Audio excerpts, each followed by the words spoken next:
चलो जी, हम लोग बात कर रहे हैं रिएक्टिव इंटरमीडिएट की। रिएक्टिव इंटरमीडिएट क्या रहते हैं? हमारे पास ऐसी केमिकल स्पीसीज जो आप लोगों के पास शॉर्ट लिव्ड होते हैं, बहुत कम इनका लाइफ स्पैन रहता है, दे आर हाईली रिएक्टिव और मैक्सिमम आप लोगों की ऑर्गेनिक रिएक्शन के अंदर इनको यूज किया जाता है। मतलब ऑर्गेनिक रिएक्शन इनकी वजह से होती है ज्यादा, ठीक है। तो अगर इनके लाइफ स्पैन की बात की जाए तो इनका लाइफ स्पैन अप्रोक्सीमेटली 10⁻⁻6 सेकंड का होता है। देखो बहुत छोटा लाइफ साइकिल है, एकदम से रिएक्ट करेगी और हाईली रिएक्टिव, बहुत ज्यादा रिएक्टिव होती है, ठीक है। इसीलिए इनको रिएक्टिव इंटरमीडिएट बोला जाता है कि इंटरमीडिएट होते हैं। इंटरमीडिएट एक ऐसी स्टेज होती है जहां पे जो भी हमारे पास केमिकल स्पीसीज रहती है वो स्टेबल नहीं रहती, वो अनस्टेबल होती है। या तो आगे चली जाएगी प्रोडक्ट की तरफ या तो वापस आ जाएगी रिएक्टेंट की तरफ, ठीक है। तो वो वैसी स्टेज को हम बोलते हैं इंटरमीडिएट, और ये सबसे अनस्टेबल स्टेट हमारी रहती है।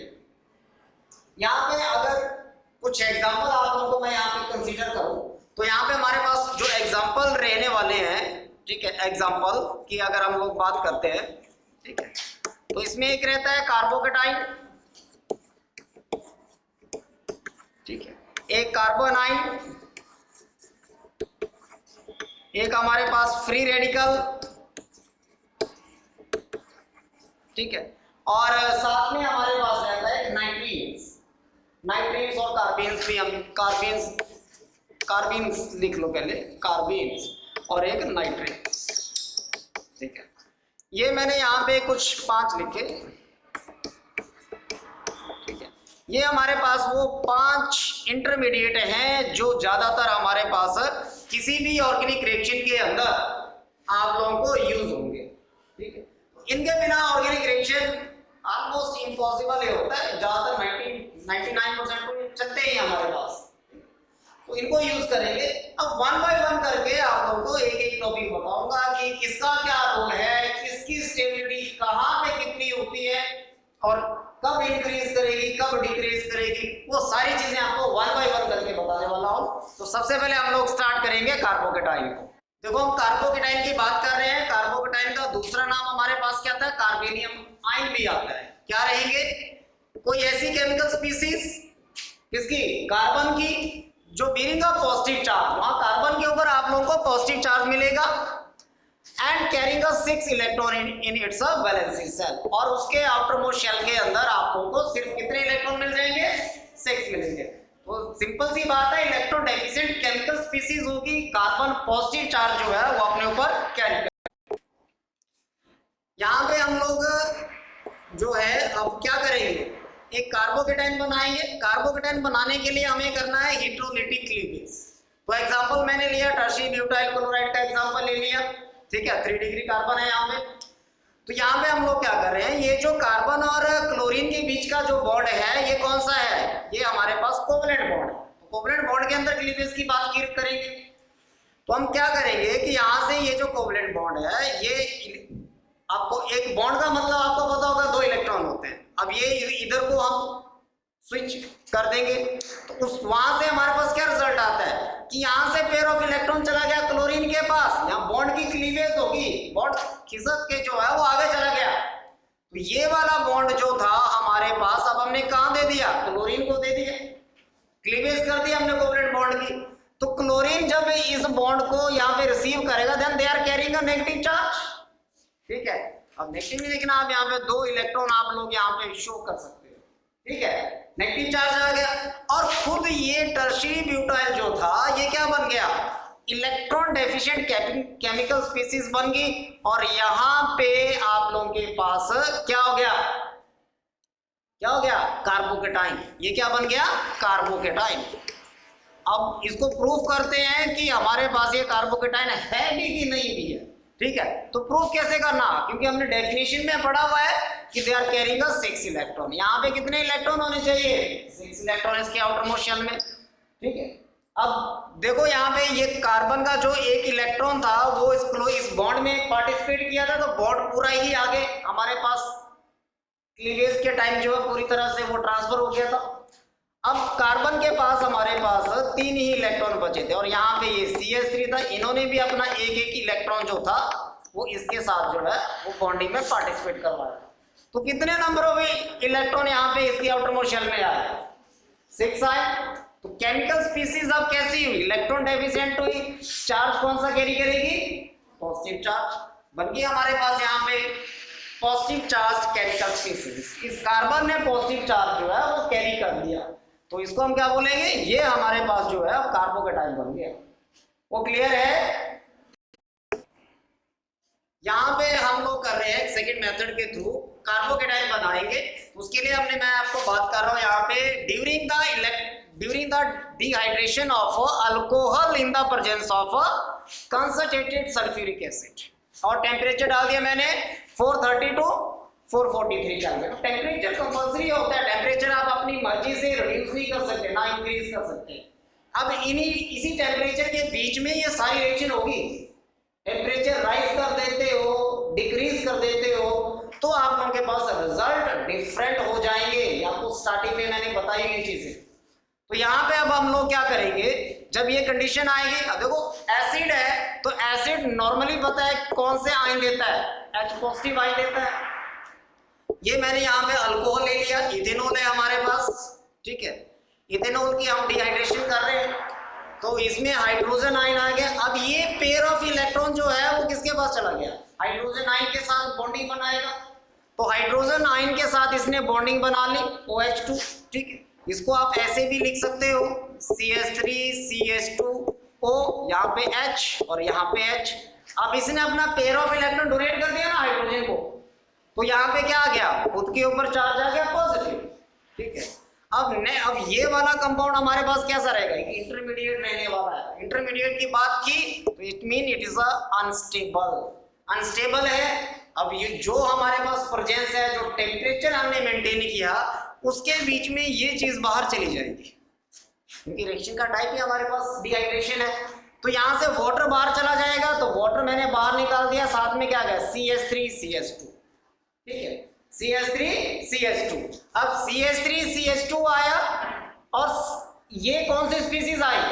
अगेन हमारे पास जो है इलेक्ट्रॉन डेफिशिएंट केमिकल स्पीसीज बनी, जहां पे इस कार्बन के आउटर मोस्ट शेल में 6 इलेक्ट्रॉन की हम बात कर रहे हैं। 6 इलेक्ट्रॉन इसके, और चार्ज कौन सा कैरी कर रहा है? पॉजिटिव। ये हमारे पास कार्बोकेटाइन बन गया। इसको भी प्रूफ कर लेते हैं कि ये कार्बोकेटाइन है भी कि नहीं है, क्योंकि ये कार्बन है, ठीक है। इसके आउटर मोस्ट शेल में 3 इलेक्ट्रॉन है। अब 2 तो हाइड्रोजन के साथ चले गए, ठीक है। दूसरी साइड ये एक CH3 के साथ। तो टोटल नंबर ऑफ इलेक्ट्रॉन कितने आए? 6 आए again, and carrying a positive charge. तो हमने यहाँ पे भी प्रूफ कर दिया कि ये भी हमारे पास क्या है? कार्बोकेटाइन स्पीसीज है। और कार्बोकेटाइन स्पीसीज बनाने के लिए आपको मेथड बता रहा हूँ।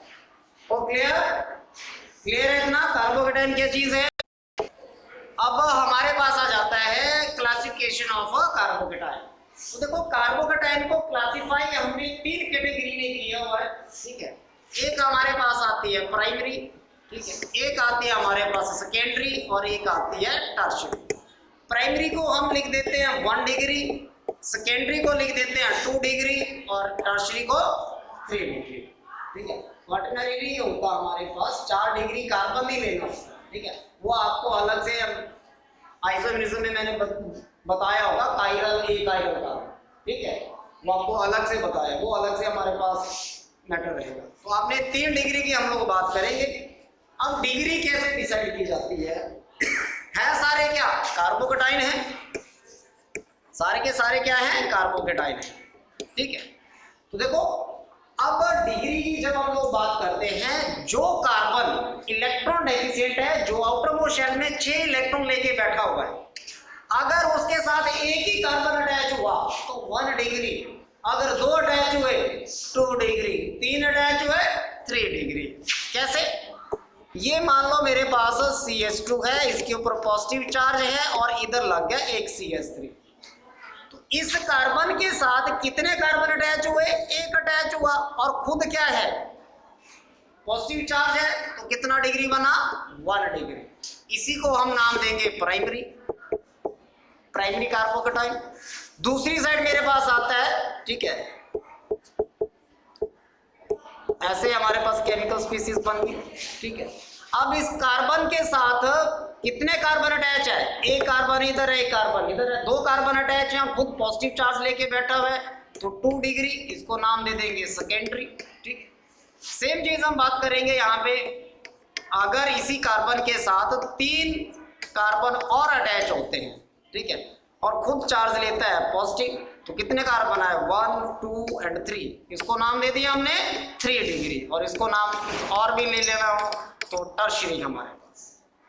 क्लासिफिकेशन क्लियर है? ठीक है। अब इसी के अंदर हम स्टेबिलिटी की बात करते हैं। किसकी बात करते हैं? स्टेबिलिटी। ठीक है। अब स्टेबिलिटी ऑफ कार्बोकेटाइन, ये भी बहुत जरूरी है। ठीक है, स्टेबिलिटी ऑफ कार्बोकेटाइन।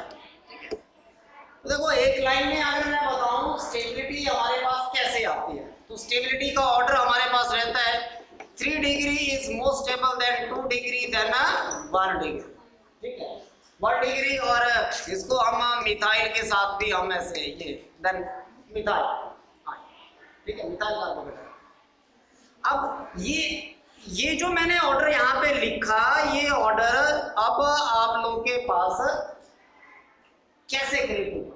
अब इसके लिए रीजन क्या रहेगा? इसके लिए जो है हमारे पास आंसर में अगर हम लोग बात करें, तो अगर आपसे पूछा जाए कि why the 3 degree carbocation is the more stable then that of the 2 degree 1 degree and methyl carbocation, ठीक है, उसके लिए रीजन क्या रहेगा? उसके लिए आपके प्रीवियस रीजन जो है वो अप्लाई करेंगे हम लोग यहाँ पे। एक हम बात करेंगे इंडक्टिव इफेक्ट की, रेजोनेंस की, हाइपर कंजुगेशन, ये 3 चीजें आप लोग यहाँ पे अप्लाई करोगे। आंसर में हम लोग क्या क्या चीजें अप्लाई करेंगे? इंडक्टिव इफेक्ट, ठीक है, दूसरा हमारे पास रेजोनेंस आ जाएगी, और तीसरा हमारे पास हाइपर कंजुगेशन आ जाएगी। अब ये सारे रीजन हम लोग यहाँ पे अप्लाई करेंगे, तो अब कैसे अप्लाई करेंगे वो आपको। अब देखो हमारे पास यहाँ पे क्या आ रहा है, मैंने रीजन आपको बता रहा हूँ, ठीक है, रीजन किसका बता रहा हूँ कि रीजन में बात कर रहे हैं कि क्यों हमारे पास जो है 3 डिग्री कार्बोकेटाइन ज्यादा स्टेबल है as compared to 2 degree 1 degree and methyl.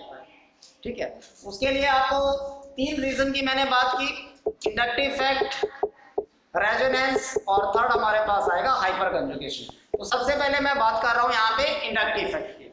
तो इंडक्टिव इफेक्ट लगने से क्या हो रहा है? तो इंडक्टिव इफेक्ट लगने से हमारे पास जो अल्काइल ग्रुप हमारे पास यहाँ पे लग गया, अल्काइल ग्रुप क्या करेगा? Cause the positive I effect. Alkyl group जैसे लगा पॉजिटिव आई इफेक्ट हो गया। क्यों लगा?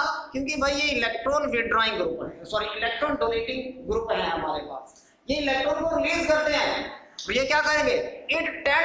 It tends to release the electron toward the carbon. ये अपने इलेक्ट्रॉन उस कार्बन को देना स्टार्ट कर देंगे, रिलीज करना स्टार्ट कर देंगे। So it reduce the positive charge on the carbon atom, और पॉजिटिव चार्ज वहां पर रिड्यूस कर देंगे। अब उसके साथ क्या होगा? Hence the positive charge get dispersed. अब पॉजिटिव चार्ज और ज्यादा फैल जाएगा। क्यों? जो अल्काइल ग्रुप है वो भी तो अपने इलेक्ट्रॉन दे रहे हैं, खुद दे रहे हैं ना अपने इलेक्ट्रॉन, इलेक्ट्रॉन डोनेटिंग ग्रुप है, तो वो पॉजिटिव चार्ज और ज्यादा फैल जाएगा उस कार्बन के सराउंडिंग एरिया में। अब जैसे ही वो फैलेगा तो जो अल्काइल ग्रुप है वो भी थोड़े बहुत कहीं ना कहीं पे पॉजिटिव होना स्टार्ट हो जाएंगे। तो उसका रिजल्ट क्या निकला कि dispersal of the positive charge stabilize the carbon. इसीलिए हमारे पास यहाँ पे क्या हुआ, हमें स्पीशीज कैसी चाहिए? ज्यादा पॉजिटिव वाली। तो वो उन अल्काइल ग्रुप की वजह से उन्होंने अपने इलेक्ट्रॉन कार्बन को देना स्टार्ट किए। अल्काइल ग्रुप खुद जो है वो क्या हो गए? सब पॉजिटिव हो जाएंगे। तो वो सारा पॉजिटिव चार्ज जो है वो पूरे कंपाउंड में फैल गया। अब उससे क्या हुआ कि वो भाई हमारे पास जो है स्टेबलाइज कार्बोकेटाइन, ऐसे कार्बोकेटाइन जो है वो स्टेबलाइज होता है। वो क्लियर है? अब इसमें मैं आपको एग्जांपल बता दूं, देखो जैसे आप ऐसे लिख सकते हो, ये अल्काइल ग्रुप आ गए, ठीक है, यहाँ पे हम लोग बात कर लेते हैं, ये आ गया हमारे पास, ठीक है, यहाँ पे हमारे पास एक कार्बोकेटाइन हम कंसीडर कर लेते हैं, ठीक है, और यहाँ पे हम लोग जो है सिंपल मिथाइल ग्रुप को कंसीडर कर देंगे, ठीक है। तो देखो यहाँ पे अल्काइल ग्रुप हमारे पास 3 लगे, ज्यादा रिलीज करेंगे, यहाँ पे 2 आए, यहाँ पे एक आया और यहाँ पे तो हाइड्रोजन ही है हमारे पास, तो इसीलिए सबसे ज्यादा डिस्पर्सल ऑफ पॉजिटिव चार्ज है किसमें रही, 3 डिग्री के अंदर रही, देन कम रही 2 डिग्री के अंदर, 1 डिग्री के अंदर और सिंपल मिथाइल। तो जहां पे जितनी ज्यादा डिस्पर्सल ऑफ पॉजिटिव चार्ज रही वो उतना ज्यादा स्टेबल कार्बन होता है। That's all.